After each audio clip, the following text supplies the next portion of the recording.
Hello everyone, आप सभी का स्वागत है आपके अपनी यूट्यूब चैनल तैयारी सक्सेस की में।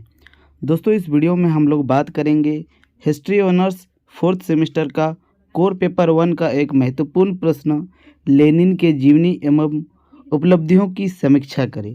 दोस्तों, ये प्रश्न आपके एग्ज़ाम के दृष्टिकोण से इम्पोर्टेंट है, एग्ज़ाम में आने की इसकी संभावना प्रबल है।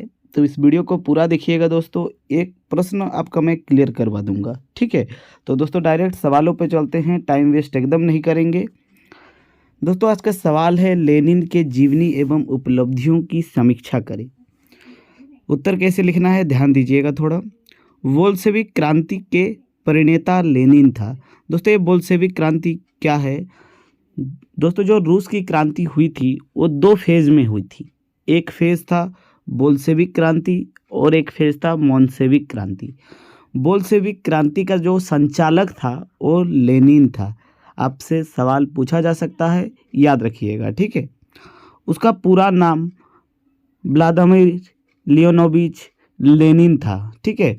याद रखिएगा, लेनिन का पूरा नाम व्लादिमीर लियोनोविच लेनिन था। उसका जन्म 10 अप्रैल 1890 को वोल्गा नदी के किनारे स्थित सिम्ब्रिस्क नामक गांव में हुआ था। विद्यार्थी जीवन से ही वह मार्क्सवादी से प्रभावित होकर कट्टर समर्थक बन गया। यानी जो लेनिन था वो बचपन से ही मार्क्सवादी विचारधारा को मानने वाला था और इसी कारण वो जैसे जैसे बड़े होते गए और भी मार्क्सवादी विचारधारा से का कट्टर बनते गए, ठीक है। उसने स्वयं भी मार्क्सवादी विचारधारा का प्रचार किया। वह रूस के तत्कालीन स्थिति से क्षुब्ध थे। दोस्तों, क्षुब्ध का मतलब क्या होता है दोस्तों? दुखी, ठीक है। रूस का जो तत्कालीन अवस्था था, जिस तक क्रांति नहीं हुआ था, उस स्थिति को देख करके लेनिन बहुत ही ज़्यादा दुखी थे और प्रचलित व्यवस्था को समाप्ति चाहता था, ठीक है। इसलिए उसने सोशल डेमोक्रेटिक पार्टी की सदस्यता ग्रहण कर ली। यानी जो उनका देश का स्थिति था उसमें सुधार चाहते थे, इसीलिए उसने एक डेमोक्रेटिक पार्टी, जो तत्कालीन जो सरकार का विरुद्ध काम करता था, वो पार्टी की सदस्यता ज्वाइन कर ली। बाद में वह बोल्शेविक दल के नेता बना गया। 1905 ईस्वी की रूस की क्रांति ने उसने सक्रियता से भाग लिया। यानी जब 1905 में रूस की क्रांति हुई थी, उस टाइम उसने पूरा प्रबल तरीके से क्रांति में भाग लिया, परंतु क्रांति के विफल हो जाने के पश्चात वह स्विट्जरलैंड में निर्वस्त्र जीवन व्यतीत करने लगा। यानी जब क्रांति विफल हो गया, सफल नहीं हो पाया, तो उन्होंने पूरा सब कुछ छोड़ छाड़ करके वो स्विट्जरलैंड चले गए और स्विट्जरलैंड में ही अपना जीवन व्यतीत करने लगे। 1917 ईस्वी की मार्च के क्रांति के बाद वह रूस वापस पहुंचा। यानी जब क्रांति और एक बार फिर से स्टार्ट हुआ तो वो फिर से एक बार अपना देश रूस आया। उसने बोल्शेविक दल के नेता के नेतृत्व ग्रहण कर लिया। यानी वो फिर आकर के बोल्शेविक जो दल था उसका नेता बना, उनका नेतृत्व करने लगा। और जो उसके सहयोगी था ना, ट्रेटेस्की के सहयोग से उसने करंस्की की सरकार का तख्ता पलट दिया। यानी दोस्तों, ये जो करंस्की कौन था? उस टाइम जो रूस के जो तत्कालीन जो सरकार था उसका हेड था करंस्की, ठीक है। और जो ट्रेटेस्की उसका फ्रेंड कह सकते हैं, उनका दल का एक सदस्य था, ठीक है। तो इनके मदद से करंस्की का जो सरकार था उसको हटा दिया गया। लेनिन नई बोल्शेविक सरकार का अध्यक्ष बना। यानी जब पूरा का पूरा क्रांति समाप्त हुआ, उसके बाद वो बोल्शेविक दल के नेता के हैसियत से वो सरकार बनाए, ठीक है। शासन संभालते ही उसने उद्देश्य और कार्यक्रम निश्चित किया। यानी जैसे ही वो अपना पोस्ट संभाला, उसके बाद उन्होंने कुछ निश्चित प्लान बनाया कि हमको इस चीज़ पर काम करना है, इस चीज़ पर फोकस देना है, ठीक है। उसका उद्देश्य रूस का नवनिर्माण करना था। यानी उसका जो मेन उद्देश्य था वो था रूस का फिर से नवीन करना, उसको पूरा नया बनाना रूस को। लेनिन की उपलब्धि क्या क्या था? यानी किस वजह से लेनिन को हम लोग याद करते हैं, उनकी क्या क्या उपलब्धि था? लेनिन के सत्ता संभालते ही उसके समक्ष अनेकों समस्याएं थी उनका निराकरण करना उसकी प्राथमिकता थी। प्रथम विश्व युद्ध का प्रतिकूल प्रभाव रूस पर पड़ रहा था। क्रांति के दौरान प्रशासनिक, अर्थव्यवस्था एवं सामाजिक स्थिति बिगड़ चुकी थी। यानी जब लेनिन ने रूस की सत्ता संभाली, ठीक है, उसके समक्ष बहुत सारे समस्याएं थी। सबसे पहले उन्होंने सभी समस्याओं को पॉइंट आउट किया, यानी पता लगाया कि किस जगह पर सबसे ज़्यादा समस्याएं था और किस किस में सुधार लाना ज़रूरी है। और सुधार लाना इसलिए भी ज़रूरी था क्योंकि प्रथम विश्व युद्ध में बहुत सारी स्थिति खराब हो चुका था, जैसे प्रशासनिक व्यवस्था, आर्थिक व्यवस्था और समाज का भी जो व्यवस्था था वो पूरा का पूरा नष्ट हो चुका था। इसलिए जैसे ही वो सत्ता पे आए इन्हीं सब के ऊपर काम किया, ठीक है। लेनिन ने सत्ता संभालते ही इन समस्याओं पर ध्यान दिया। सर्वप्रथम किस चीज़ पर ध्यान दिया दोस्तों, ध्यान दीजिएगा थोड़ा। सर्वप्रथम लेनिन ने जर्मनी के साथ युद्ध कर दिया, यानी जो जर्मनी रूस को हड़पने के फिराक में था, सबसे पहले लेनिन ने सत्ता में आते ही जर्मनी के विरुद्ध युद्ध कर दिया, ठीक है। यह युद्ध बहुत दिन तक चला। उसके बाद 1918 में रूस और जर्मनी के साथ एक संधि हुआ जिसका नाम था ब्रेस्ट लिटोवस्की, ठीक है, ब्रेस्ट लिटोवस्की की संधि हुई। यद्यपि यह संधि रूस के फेवर में नहीं था, मतलब इससे रूस का बहुत ही ज़्यादा क्षति हुआ और रूस को एक ज़मीन का बहुत बड़ा हिस्सा जर्मनी को देना पड़ा। तो दोस्तों इसी कारण से जो रूस के व्यक्ति थे वो लेनिन के विरुद्ध आ गए थे, ठीक है, लेनिन के विरुद्ध आ गए और गृह युद्ध के माहौल उत्पन्न हो गया, ठीक है।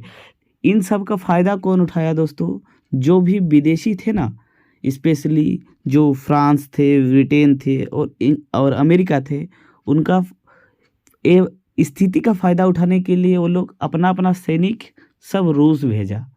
लेकिन लेनिन और ट्रोट्स्की ने एक बहुत बड़ा गुप्त संगठन बनाया और इन सभी को अपने देश से भागा करके रूस को एक समृद्ध देश बनाया, ठीक है। आगे हम लोग देखते हैं, ठीक है।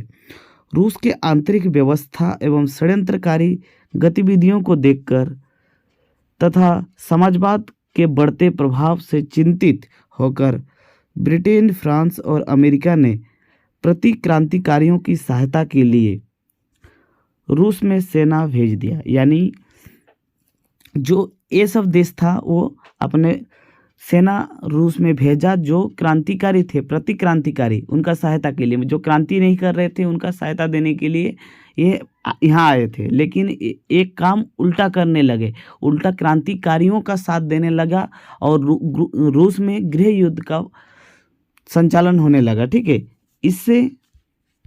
इससे गृह युद्ध की स्थिति उत्पन्न हो गई। लेनिन ने चेवा नामक गुप्त हेलिस दास्ता का गठन कर दिया।